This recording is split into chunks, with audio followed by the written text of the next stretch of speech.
Greetings, Folk Alliance and friends. My name is Vienna Carroll, and I am so happy to be here with you at the Music Country Showcase hosted by Daniela Mullen. Hey, Daniela, thank you. And today I'm going to share with you some roots music, stories and songs, spirituals, work songs, prison blues, and early blues, and my ancestor heroes, some of whom you may know and some of whom you may not know. But I'm so happy to be here with you to share. And I also want to show you my CD, which is Harlem Field Recordings. And I want to shout out the fabulous artist who made the CD artwork. His name is Ken Daly. And as you see, he takes us from the fields when we first were brought here to do the farming up through the city. And I'm going to also share with you the journey of our roots music and how it affects us today. So, the first tune I want to do for you is a spiritual called You Gotta Move. When the Lord gets ready, you gotta move. And I want to lift up the ancestors who ran away from slavery.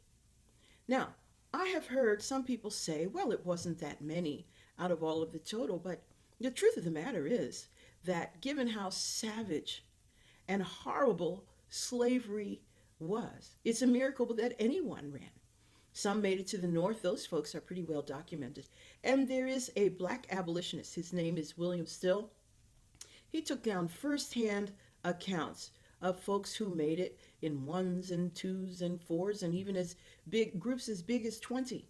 And he took down their accounts before they settled there in Philadelphia or moved even further north, perhaps to Canada, or maybe went back to rescue their relatives in the South before settling somewhere in the North.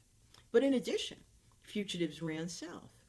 There's a new book out called South to Freedom that documents how folks ran to Mexico. And in Florida, Florida was free in the 1600s, and the Seminole Nation was welcoming, and so fugitives ran there. They ran to port cities and towns in the South.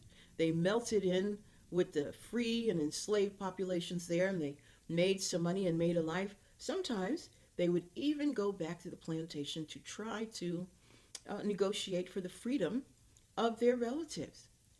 And sometimes they didn't even go so far. They went to a nearby swamp area. There were several maroon communities. They were really robust maroon communities. And they would raid the plantations and they would not be too far from their relatives. But in any case, all of these folks took their lives in their hands. It was a life and death decision for them.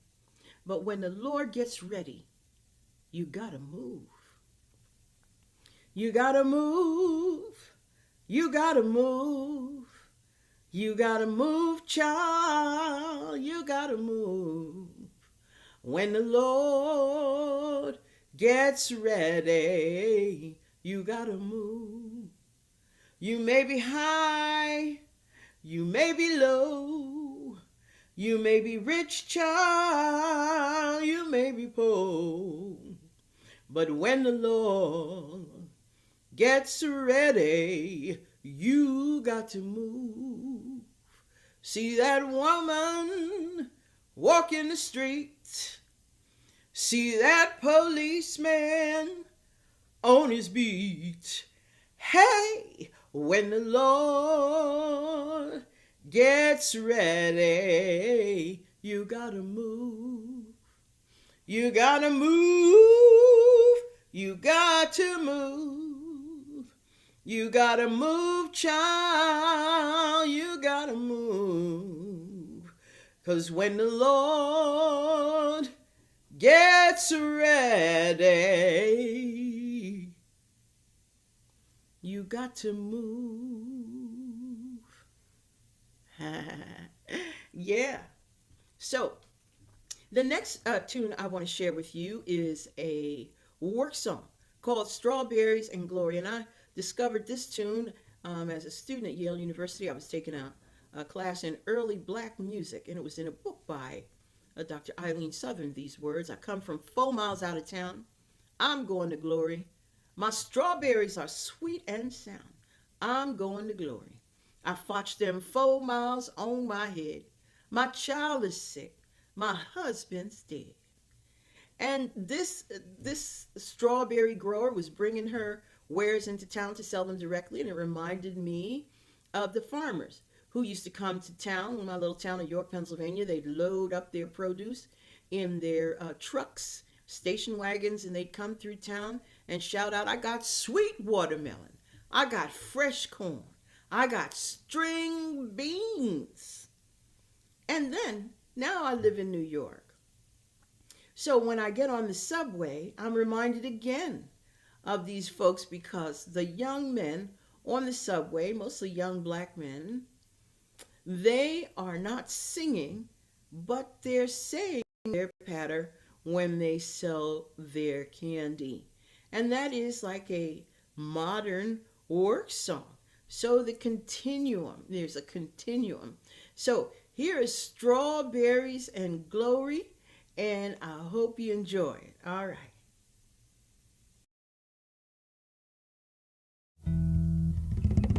Strawberries.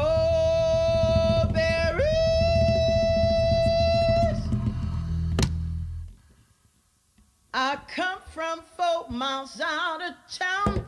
I'm going to glory. My strawberries are sweet and sound. I'm going to glory. I fotched them 4 miles on my head. I'm going to glory. My child is sick, my husband's dead. I'm going to glory. Eat them with your bread and meat. I'm going to glory. My strawberries are good and sweet. I'm going to glory. Come sinner, get down on your knees. I'm going to glory. And eat my strawberries if you please. I'm going to glory. Watch the closing doors. Excuse me, ladies and gentlemen. My name is Antoine, and I am selling candy. No, I'm not selling candy for no basketball team. I am selling candy to keep a little money in my pocket. I got Twizzlers, I got fruit roll-ups, I got Famous Amos. I'm not robbing or stealing, I'm candy dealing. Who wants candy? Next up, I'm going to glory. 125th I'm Street. going to glory. I'm going to glory. I'm going to glory. I come from 4 miles out of town. I'm going to glory. My strawberries are sweet and sound. I'm going to glory. I fotched them 4 miles on my head. I'm going to glory. My child is sick, my husband's dead. I'm going to glory. Eat them with your bread and meat.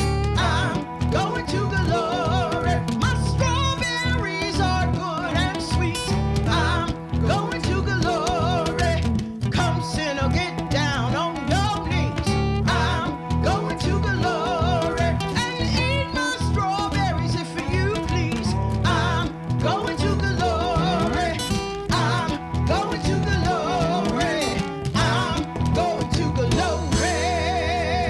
Strawberries.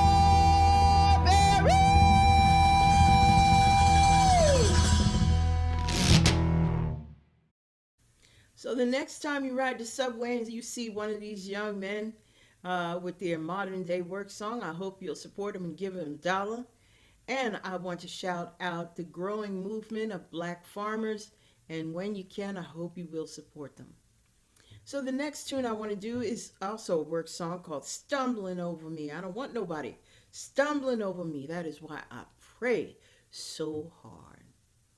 And that was captured with Miss Creola Johnson singing it. She was singing it with her colleagues in an oyster shucking plant in Virginia, and she said she learned it from her parents who sang it in the field. So it's a work song, but it's also a a spiritual, and you can use it however you need it, which is the wonderful thing about this music. I don't want nobody stumbling over me. And when you get it, sing along, even though I can't hear you. We can have fun together here. I don't want nobody stumbling over me, stumbling over me, stumbling over me. I don't want nobody stumbling over me. That is why I pray so hard. I don't want no liar stumbling over me, stumbling over me, stumbling over me. I don't want no liar stumbling over me. That is why I pray so hard. I don't want no gambler stumbling over me, stumbling over me, stumbling over me. I don't want no gambler stumbling over me. That is why I pray so hard. I don't want no peace breaker stumbling over me, stumbling over me, stumbling over me. I don't want no peace breaker stumbling over me. That is why I pray so hard. Okay, you got it now, so come on, join me. I don't want nobody stumbling over me, stumbling over me, stumbling over me. I don't want nobody stumbling over me. That is why I pray. That is why I pray. That is why I pray so hard. Yes, hallelujah. That music make you want to sing along, and that's the kind of music it is. You sing along, so you heard my wife, Catherine, singing along with me, and I hope in the tunes as we go along that you'll continue to sing along with me, especially this next tune, which is called Shallow Brown, and it is a sea shanty, and I want to lift up black sailors who are, you don't know as much about them as you should do, and I'm going to share some information with you about them now.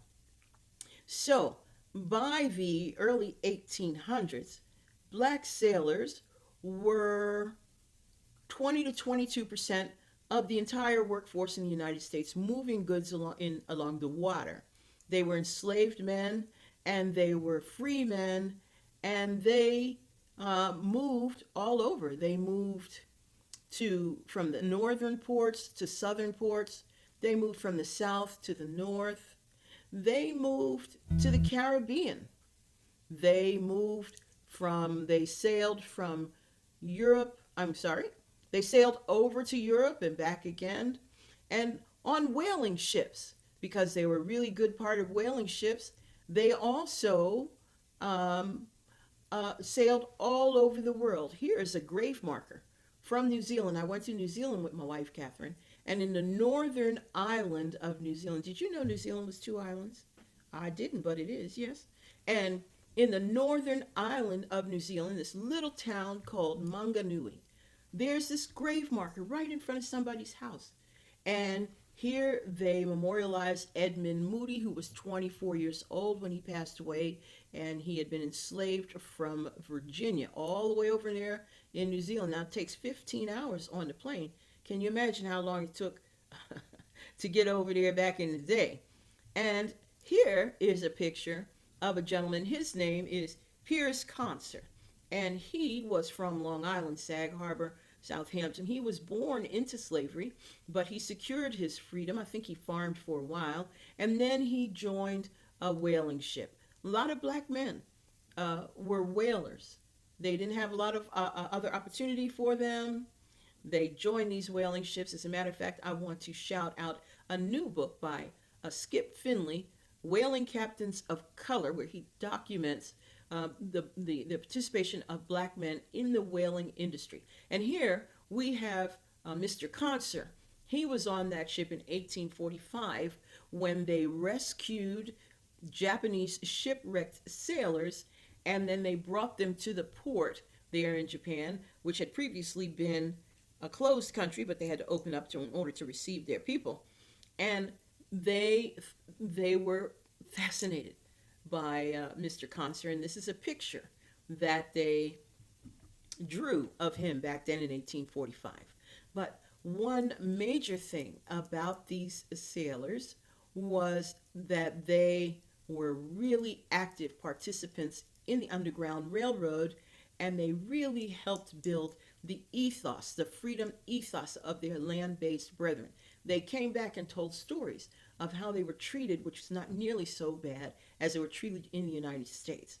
They learned to read and write in greater numbers because there weren't laws everywhere against them being able to do that.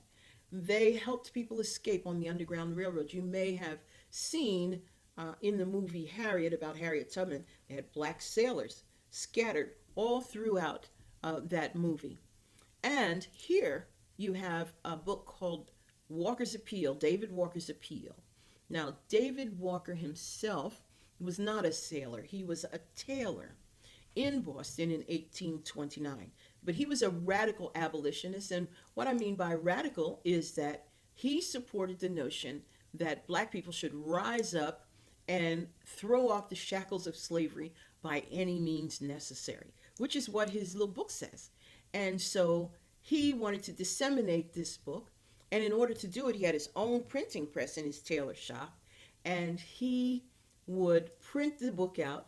He would sew the pages in the uniforms of sailors, and they would disseminate it on their trips. So inside of 6 months, this book was all up and down the East Coast. Of course, that meant there were even more draconian laws against reading and writing, but the sailors were really, really important in that dissemination, and they were crucial to the Underground Railroad and the freedom ethos growing in the black community. So I want to sing this song, Shallow Brown. Now in Shallow Brown is a tune in which the gentleman is lamenting that he has to leave. He's going on a whaler, and he has to leave his beloved Juliana, and he is an enslaved person, and he's hoping that perhaps he can get to freedom by jumping ship and making some money. And who knows, maybe he'll come back to his beloved Juliana. So it's I'm going away to leave you, oh shallow brown. Yes, I'm going away to leave you, oh shallow brown. Now your part is oh shallow brown, oh shallow brown. So I'm going to sing it, and you will join in, hopefully, when you get it, and we'll sing this tune together. Well, I'm going away to leave you, oh, shallow brown. Yes, I'm going away to leave you, oh, shallow brown. 'Cause I've signed on for a whaler, oh, shallow brown. Yes, I've signed on for a sailor, oh, shallow brown. Well, I've got my clothes in order, oh, shallow brown. 'Cause my packet leaves tomorrow, oh, shallow brown. Well, I love you, Juliana, oh, shallow brown. Yes, I love you, Juliana, oh, shallow brown. Well, my master's gonna sell me, oh, Shallow Brown says he'll sell me to a Yankee. Oh, Shallow Brown says he'll sell me for $1. Oh, Shallow Brown, a big fat Spanish dollar.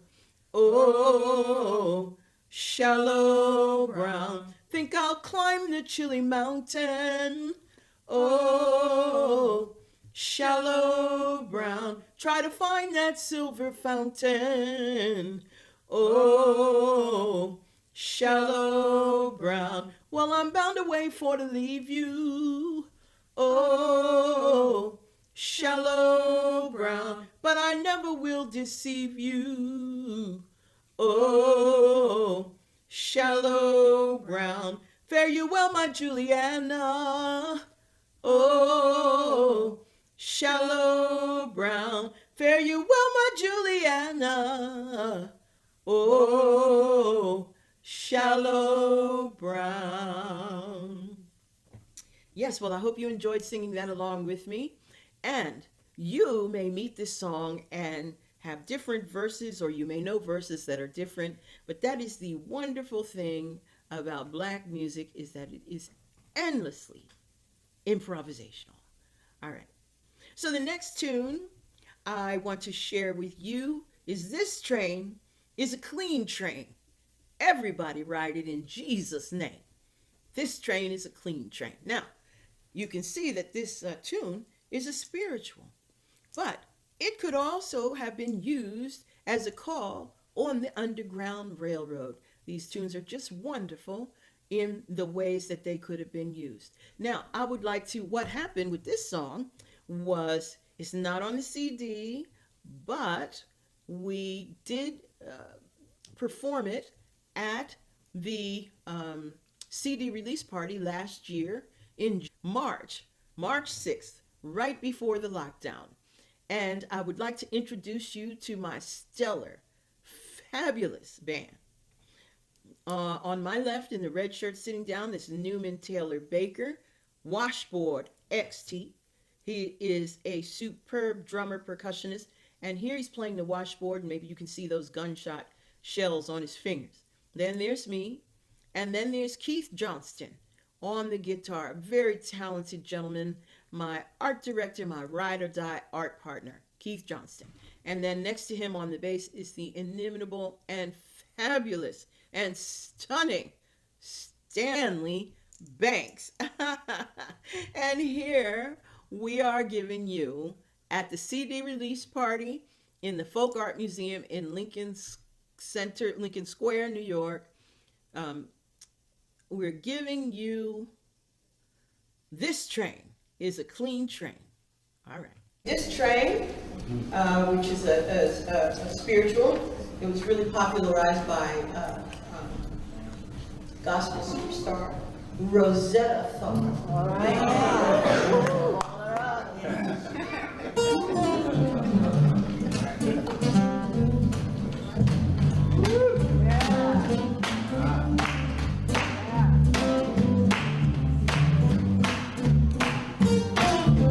This train is a clean train. This train. This train is a clean train. This train. This train is a clean train. Everybody riding in Jesus' name. This train is a clean train. This train. You know, this train don't carry no jokers. This train. This train don't carry no jokers. This train. This train don't carry no jokers. No tobacco chew. No cigar smoke. This train is a clean train. This train. You know, this train don't carry no gamblers. This train. This train don't carry no gamblers. This train. This train don't carry no gamblers. No hormones. No midnight ramblers. This train is a clean train. This train.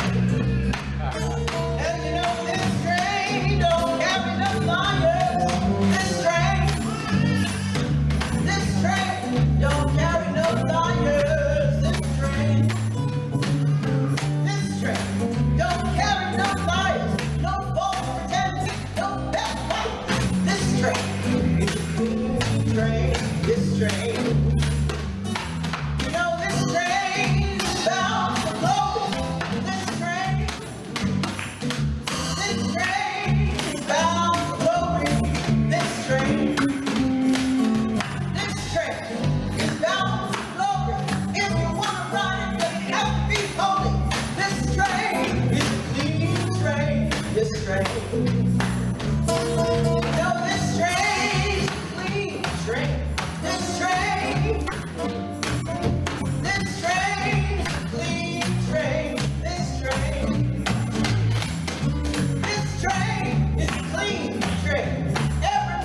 Yes, this train.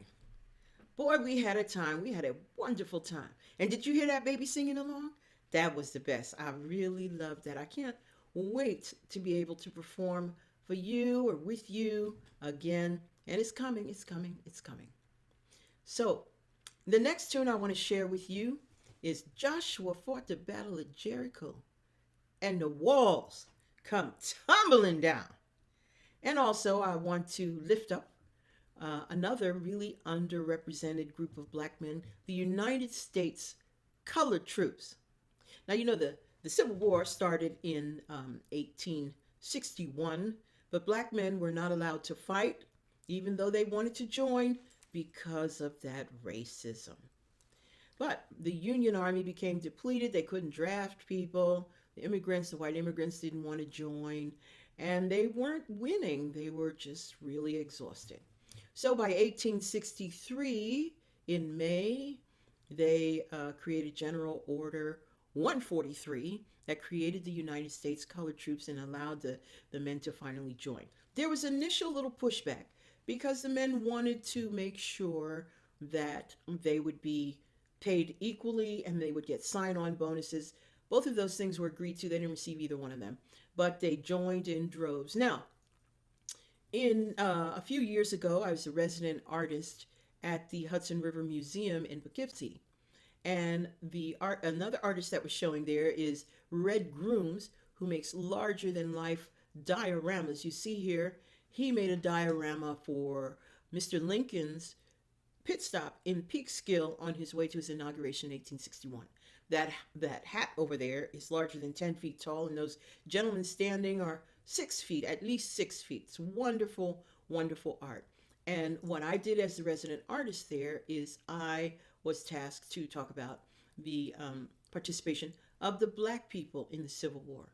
And I was so lucky and honored to find a book written by Dr. Edith Ann Quinn called The Hills. It's a very much longer name, but at least called The Hills, and where she meticulously researched and documented the development of this free black town there in Westchester, and in particular, their response to the call to sign up and their participation in the Civil War. So The Hills was started in the 1740s, and by the 1860s, it was a robust little town of about 200 people, and they had their own school and their own church. And when the call finally came out in 1863 for black men to join in the fighting, after that little pushback that I mentioned, they signed up in droves. And the Hills is an example of that. Of the 52 able-bodied men in the Hills community, 36 of them signed up, which is nearly 70% of them, even though some of them were in their 40s and 50s, because for them it was a holy war. And indeed, by the end of the Civil War, nearly 180,000 black men had joined the Union fighting, and I think another 19 or 20,000 men in the Navy. They were 10% of the Union forces in the North, even though they were only 1% of the population. And why? Because for them, it was a holy war. They were freeing their mothers and their fathers, and their sisters and their brothers, and their aunts and their uncles and their children. And Joshua fought that battle of Jericho, and the walls came tumbling down. Joshua fought the battle of Jericho, Jericho, Jericho. Joshua fought the battle of Jericho, and the walls come tumbling down. Joshua fought the battle of Jericho, Jericho, Jericho. Joshua fought the battle of Jericho, and the walls come tumbling down. You can talk about your king of Gideon. You can talk about your man of Saul. There's none like good old Joshua and the battle of Jericho. Up to the walls of Jericho his spear in hand. Go below them ram horns, Joshua cried, 'cause the battle am in my hand. Then the ram ham sheep horns begin to blow, trumpets begin to sound. Joshua commanded the children to shout, and the walls come tumbling down. That morning, Joshua fought the battle of Jericho. Jericho, Jericho. Joshua fought the battle of Jericho, and the walls come tumbling down.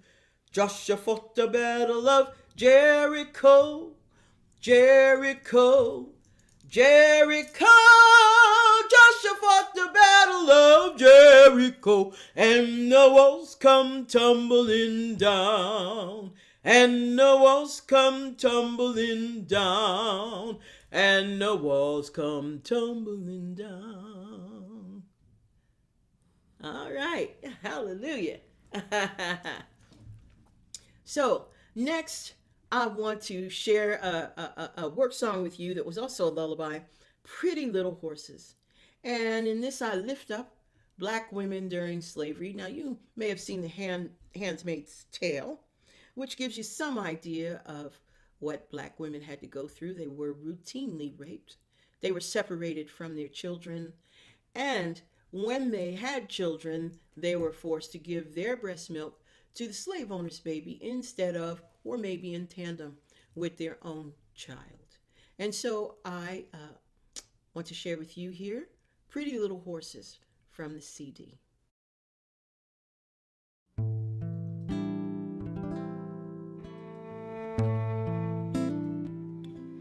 This is a lullaby and a work song, and it comes from the time when the enslaved black woman would be forced to breastfeed the plantation owner's baby at the expense of her own child.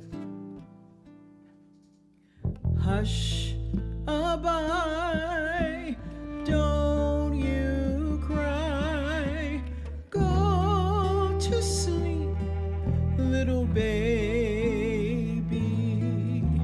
When you wake, you shall have all the pretty little horses, blacks and bays, dapples and grays, coach and 6 little horses,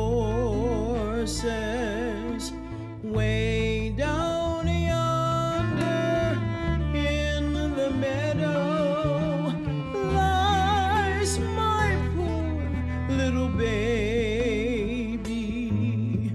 Bees and butterflies pecking out his eyes, poor little thing is crying madly.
Well, this last year has been a time, hasn't it? Oh my goodness, all the upset and craziness. But now there is a bit of a reckoning. Not an entire reckoning, but there's some. And so you better mind how you talk, because you got to give an account at the judgment. You better mind.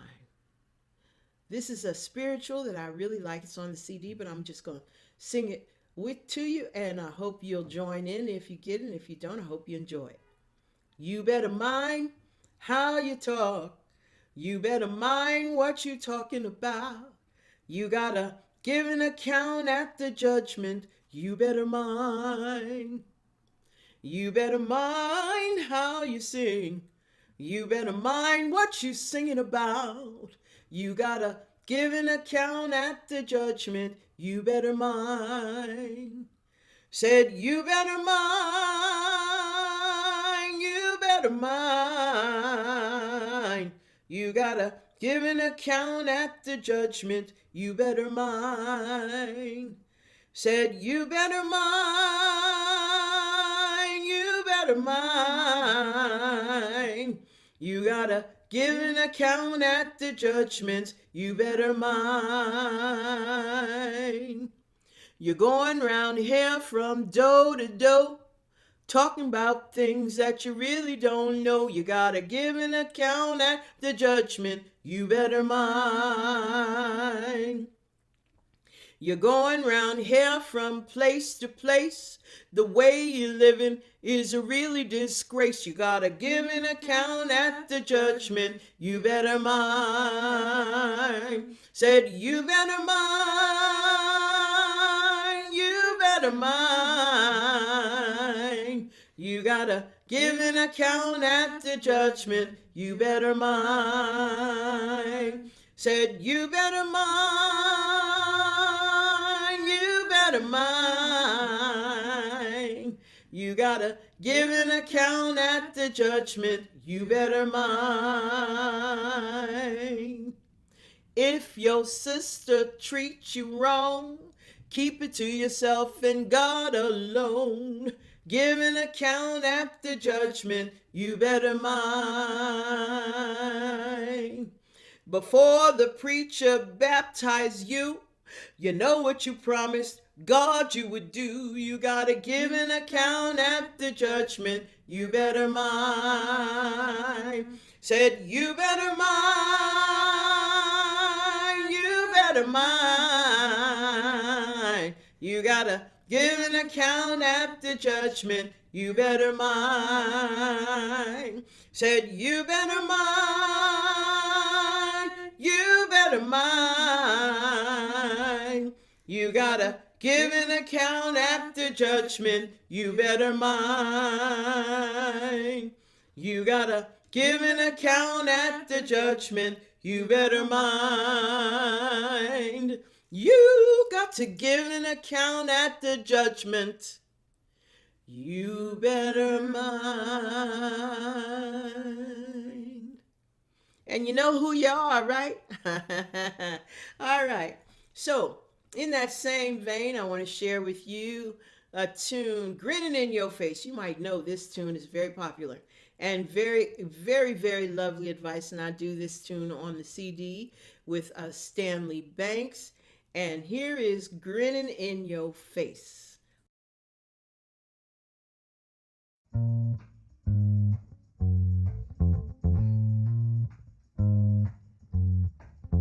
Don't you mind people grinning in your face?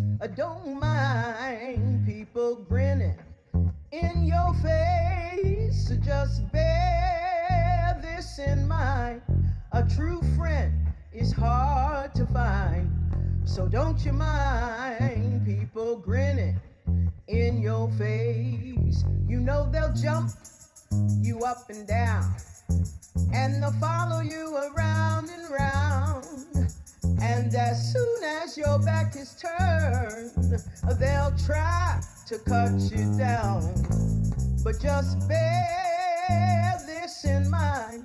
A true friend is hard to find. So don't you mind people grinning in your face. Don't mind people grinning in your face.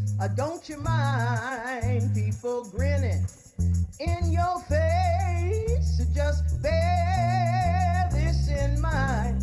A true friend is hard to find. So don't you mind people grinning in your face. You know your mother will talk about you, and your sisters and your brothers too. No matter how you try to live, they'll talk about you still. But just bear this in mind.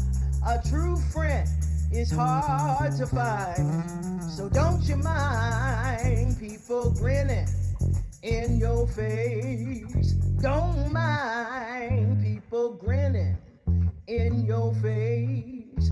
Don't you mind people grinning in your face? Just bear this in mind. A true friend is hard to find. So don't you mind people grinning in your face.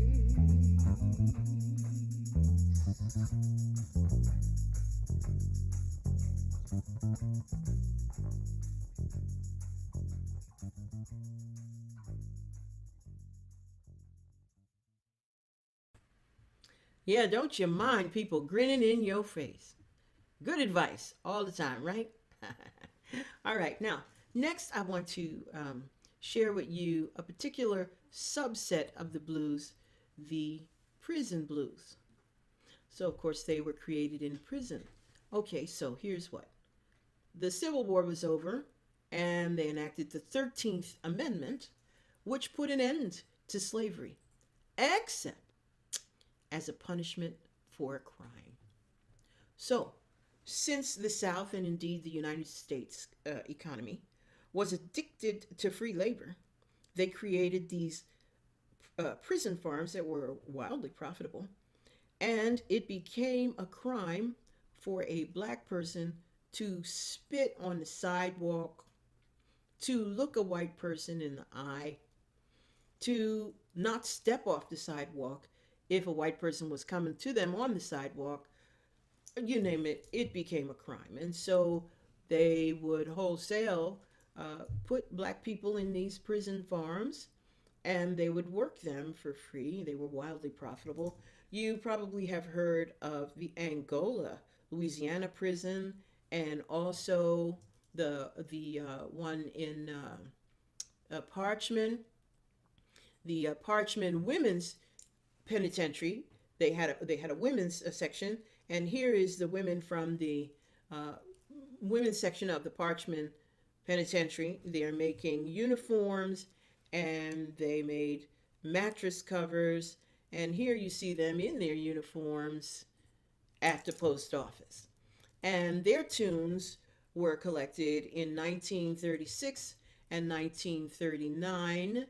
And then a woman named Rosetta Wrights came along, and she created Rosetta Records. And her label specialized in early black women's music. And so she put on vinyl these tunes in this album here, Jailhouse Blues, in collaboration with Mississippi Archives and History. And the liner notes are written by Bernice Johnson Regan. They're fabulous if you get a chance to check them out. Now, I love these tunes. I have been singing them for years, and I sing them in my garden unadorned when I'm gardening, so my neighbors know all about these tunes. They're also on the CD, and I hope you get to listen to them on the CD. But right now, I'd like to share them with you in their unadorned fashion, and so I'm going to sing three of them for you. No More Freedom, No More Freedom 2, which I also call Duberta, and Dangerous Blues. And what you might notice about these tunes is that they share a lyric and a sense, a mood, an emotion, similar to today's gangster rap. and Biggie Smalls. You know, these songs, they live on there, a continuum. They support us. They're the foundation of our music. So here are the Prison Blues. Don't tell me the moon looks pretty shining down through the willow tree. I can see my baby, but my baby can't see me. I was standing on the corner of North Maris Ferris and First Street, when that big old policeman came up and arrested me. When those jurors found me guilty, that old mean clerk, he wrote it down. I could tell by those papers that I was parchment bound. No more freedom, no more good times in this wide, wide world for me. I done lost my freedom, and I'm sick as I can be. But someday, yes, someday,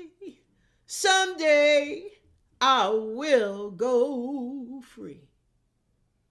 And I'ma treat all you people just like you treated me. Oh, Duberta, can you hear me calling you? Say you don't answer like you used to do. Did you get that letter I throwed in your back door? Say I'd love to come and see you, baby, but that mean old man has gotten me barred.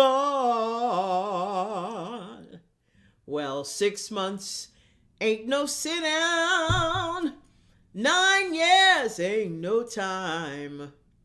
Say I got a buddy in the big house. He doing 14 to 29. You keep on talking about them dangerous blues. If I had me a pistol, I'd be dangerous too. Well, you may be a bully, say, but I don't know. I'ma fix it so you don't give me no trouble in the world I know. Well, my knee bone hurt me and my ankle swell. Well, I may get better, but I won't get well. Maddie had a baby, and it had blue eyes. Must be the captain, he been hanging round. You keep on talking about them dangerous blues. If I had me a pistol, I'd be dangerous too. I'd be dangerous too. If I had me a pistol, I'd be dangerous too.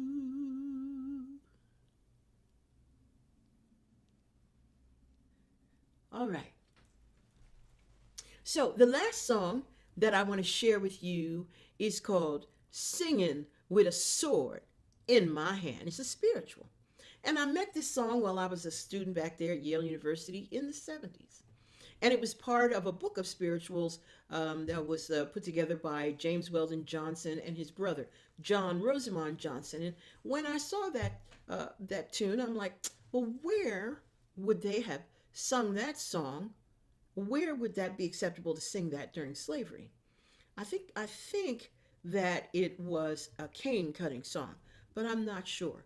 But anyway, I brought that song with me. I kept it in my heart, that song and the other songs that I'd learned from my mother, my grandmother, my great grandmother. And fast forward to 2005 when I went back to York, my hometown of York, to convalesce.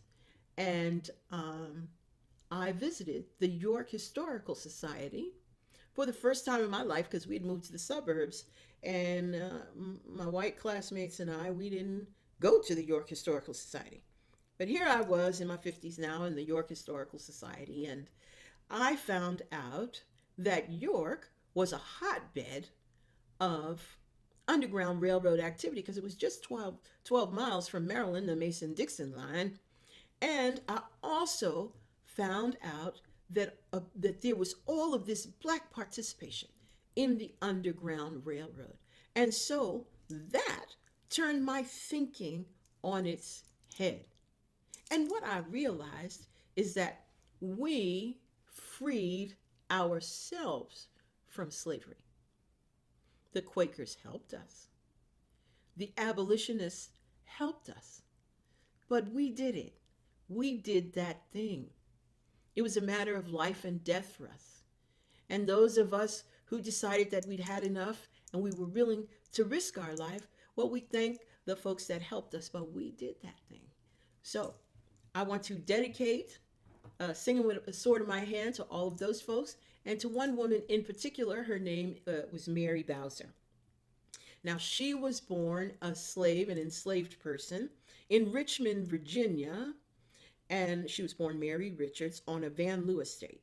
Mr. Van Loo died. His daughter, Elizabeth, freed everyone, and she sent Mary to Quaker school in Philadelphia.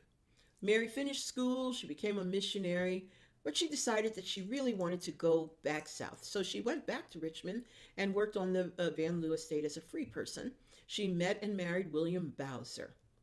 In the meantime now, Elizabeth Van Loo, whose nickname was Crazy Bet because she would go around muttering to herself and so on, had started an elaborate Union spy network.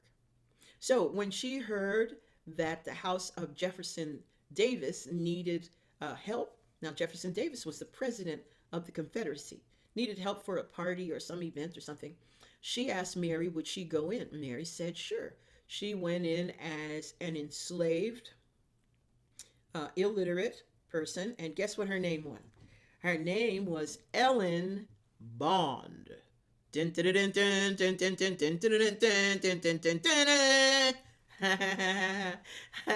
So anyway, she went in there. She was so good at her disguise that they described her as dim-witted but capable. And they were so pleased that they kept her on. So from 1861 to 1865, she was right there in Jefferson Davis's house, listening to conversations between him and his colleagues and his generals and reading all of the documents and the maps. And she would report on a regular basis to the white baker who came to the house, who was also part of Crazy Bet's Union spy network. His name was McNiven. So she'd go out and she'd get the bread and the rolls and she would report to him. This went on for 4 years. They could not figure out what the leak was. And then finally, they twigged to maybe it was Mary? But she found out that they had twigged to her, so she was able to run away before they could arrest her, but not before she tried to burn their house down. So she took on several aliases, and she went on the abolitionist speaking circuit. And there were reports that after the Civil War was over, that she went south and opened up a school for black children. In 1995, Mary Bowser was inducted into the United States Military Intelligence Hall of Fame. So I want to dedicate Singing with a Sword to Mary Bowser and to all of those activists and sympathizers that we've seen over the last year who are really trying to do the right thing. I thank you. I thank you, Folk Alliance. I thank you, Music Country and Daniela Mulling, for having me. And here is Singing with a Sword in My Hand. Oh, and I just wanted to share my lovely black-eyed Susans in my garden. This is where my neighbors heard me sing all those prison blues. My mom gave me one little scraggly plant, and I grew this jungle of black-eyed Susans. Aren't they fabulous? Okay, here is Singing with a Sword in My Hand. I'm singing when the sun come up. I'm singing when it's high in the sky.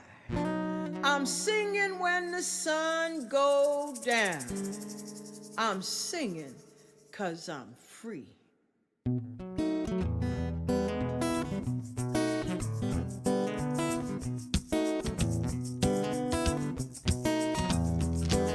Singing with a sword in my hand, Lord. Singing with a sword in my hand. Singing with a sword in my hand, Lord. Singing with a sword in my hand. Prettiest singing I ever heard. Way over on the hill. The angels sing, I sing too. Singing with a sword in my hand, Lord. Singing with a sword in my hand. Singing with a sword in my hand, Lord. Singing with a sword in my hand. Praying with a sword in my hand, Lord. Praying with a sword in my hand. Praying with a sword in my hand, Lord. Praying with a sword in my hand. Prettiest praying I ever heard. Way over on the hill. The angels pray, I pray too. Praying with a sword in my hand, Lord. Praying with a sword in my hand. Praying with a sword in my hand, Lord.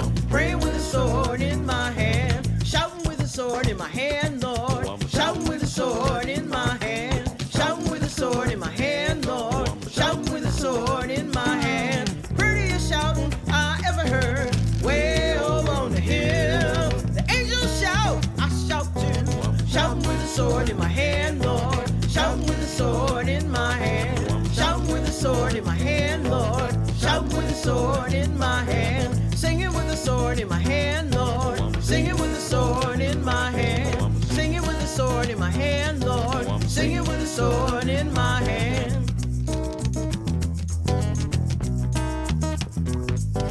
Singing with a sword in my hand, Lord. Singing with a sword in my hand. Singing with a sword in my hand, Lord. Singing with a sword in my hand. Singing with a sword in my hand, Lord. Singing with a sword in my hand. Singing with a sword in my hand, Lord. Singing with a sword in my hand.